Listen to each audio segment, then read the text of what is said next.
Hi everyone, this is Miss Riley, week 5. Sorry this video is late. I have had such technical difficulties. I swear I have made this video at least 20 times. One of these days I will release the bloopers because some of them I find quite funny. However, this is Tuesday evening, and I am going to discuss this evening, I'm going to discuss how it is I want students to turn in their projects. I'm also going to discuss how students that are going to do digital learning, what they are going to do this week. And then lastly, I'm going to discuss students that have ordered supplies and received those supplies, what exactly it is they are going to be doing. So the very first thing is I'm going to end up showing my screen so that I can show you what it looks like behind the screen when I am trying to look up students' work if they do not actually put it in the right location. So it is really important that you place your work in the correct location, because when you are talking to me online, one of the very first things that I do is I go look at whatever piece of work that you are supposed to be doing. So as an example, if I had a student that was going to turn in pictures for their supply box, those would get placed in the supply box pictures. And then when you came online to talk to me about your project, I would automatically go up to this little box right here, and I would go into the folder that has the documents related to your pictures. I would click on that, and then those would pop up, and then you and I could have a conversation about the supplies that you have versus supplies that somebody else has, because each of your boxes are slightly different. I do want to ask you to make sure that you are labeling your pictures when you're adding them in, and is when you first add them into the computer, it gives you the opportunity to do that. That way, when I get into these pictures, I know which picture is yours versus somebody else's, which is also why I asked you to do the slide. That way I had something where I could look at it, click on it, and then figure out whose materials I was looking at. So you either need to make sure that you are labeling it, or you're doing what I asked you to do, put it into slides so that I can see it. But this allows me, again, to click on your project and then have a conversation about your project. So that is one of the reasons I need you to put your stuff in a proper location. If we go back, you're going to notice I have this many boxes right here just for one class, and I have multiple classes. So trying to find your work, if you've put it in the wrong week, or if you have not put it in the proper location, becomes very difficult. I also want to ask that parents do not turn your students' projects in, because when I am taking attendance, I go by the work that was put in the week that we were in any particular week. And then I also go back and I look at emails, and I take a look at those emails to see if somebody has contacted me. And if a parent is contacting me, then there is no way for me to look up if that student has been in my class. And so I need to make sure it is the students that are contacting me. So that is the reason I would like to make sure that you're putting the documents where they're supposed to go, and that you are contacting me through your email, not somebody else's email. Okay. Now I'm going to end up going back, and we're going to start discussing what students that are doing a digital platform, what they should be doing. So you would go to week 5. Please make sure that you have done all your previous work in the class.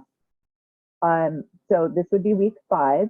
And if you look right here, it says digital students only, and then it's going to give you some information.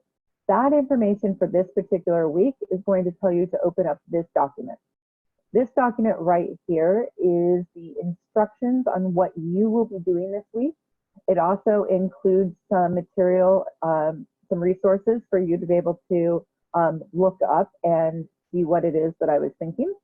And then it also is going to tell you where and how you need to turn in your project.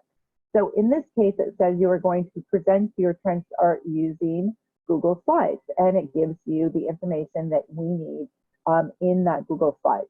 If you do not remember how to do a Google Slides, you would want to make sure you go look at one of the previous weeks that has that information in there. And so you would turn that into week 5.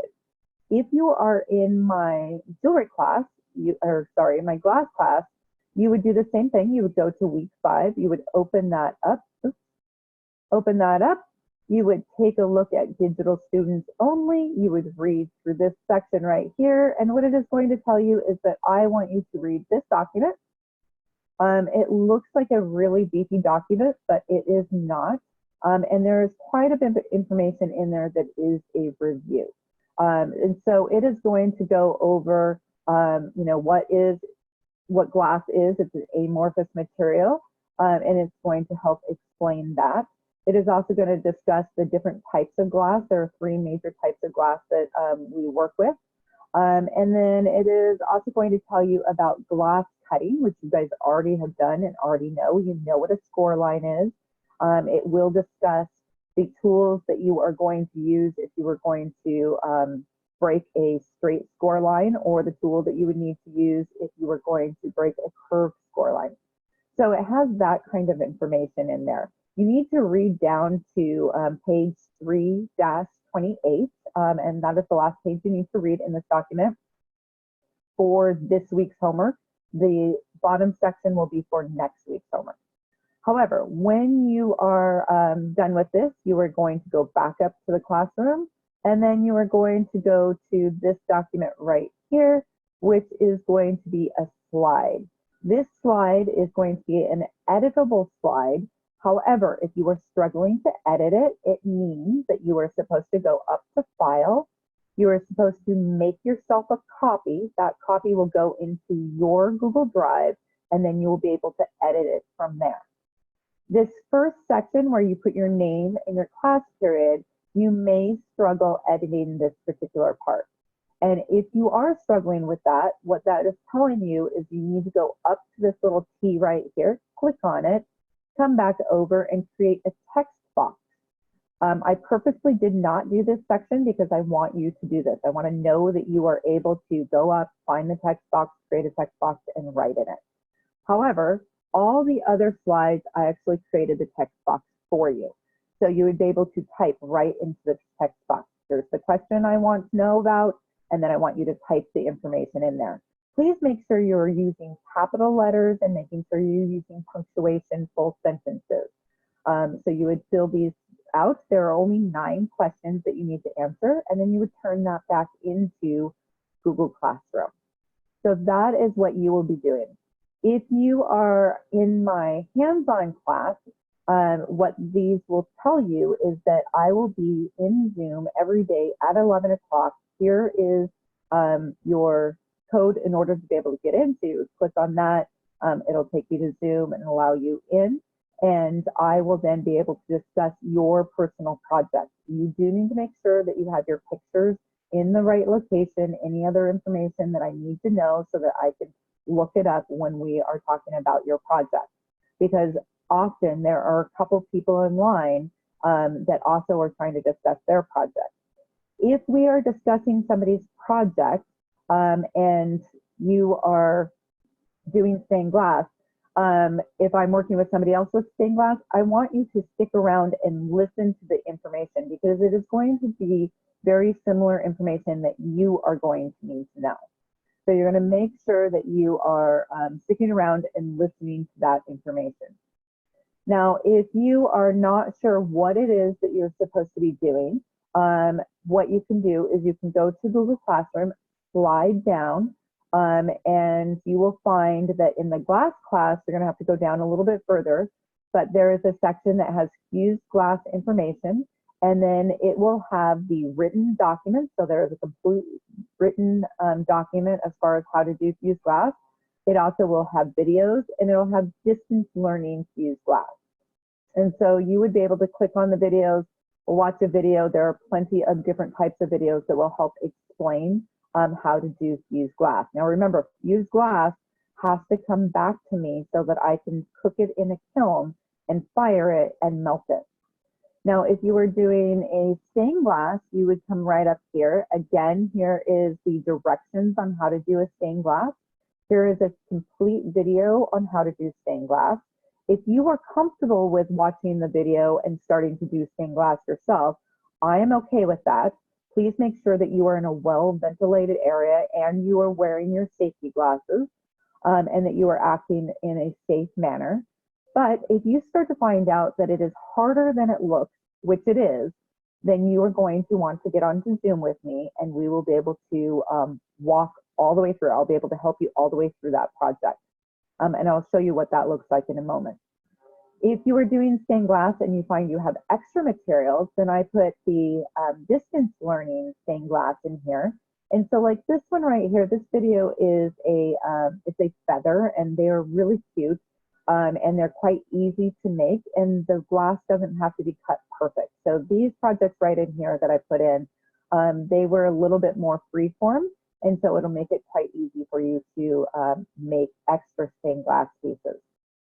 Now, if you are in my jewelry class, what you would do is you would do the same thing. You would slide down and you would find that there is a distance learning section. And if you were to click on like the wire wrap, you would find, again, videos. So most of you have these supplies in order to be able to do all of these projects right here. Feel free to start working through these projects. And again, if you start to struggle, all you need to do is get on at 11 o'clock and I will be in Zoom, and then we can discuss these individual projects. If you are working on a project like your riveting project, you are going to take a look at riveting. This is the actual riveting instructions. And I also had provided you with a document about 2 weeks ago that was you planning out your riveting project. Again, please feel free to hop on Zoom at any day in order to be able to, and I can walk you through it. But that is what you would be doing if you are in one of my classes. Now I want to show you what it would look like if you were going to get into class and you were wanting to be able to work through a project with me sitting there with you.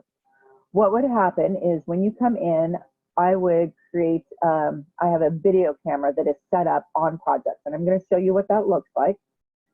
So it would look very similar to this one right here. Now my hope is that you can see a fox right there. Because that is the struggle that I've been having, is get it to the point that you are able to see the fox when I'm recording. When you come into Zoom, it's quite easy for you to see. However, for whatever reason, it doesn't like to record a picture in a picture. So that is kind of what I've been struggling with. But what you'll notice is this, this fox right here, I have a video camera on it. And so I would be able to show you exactly how to go about doing the stained glass. And then what you could do in return, if you wanted to have me see your project, is you would take your computer or your Chromebook and you would just bend it over so that I can see your project. And then I can talk you right through the project that you're working on. I have brought all the projects from school to my home. And so when we're working, if you were working with stained glass, we could have a conversation about your design, because if you can't make it on paper, you can't make it on glass. So we would work through your design. And then after that, we could work through, you know, your project and exactly how you would go about making it. And then when you were done making it, you would bring it back to the school for me, and then I would fire it and you would have a finished piece. And then we can make it into a plate if you would like. If you're working on jewelry, I simply do the same thing. I would grab the jewelry cutters or wire cutters or whatever it is that we need, and I would be able to walk you through that entire process.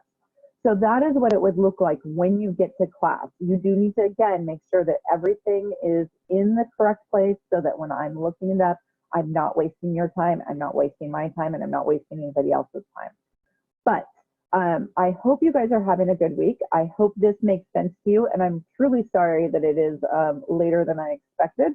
And one of these days, I will release all the bloopers, because it has been a really long day of me doing pretty much this exact video over and over and over again. But I hope you guys are having a wonderful day, and I will talk to you later. I will see you later. Bye.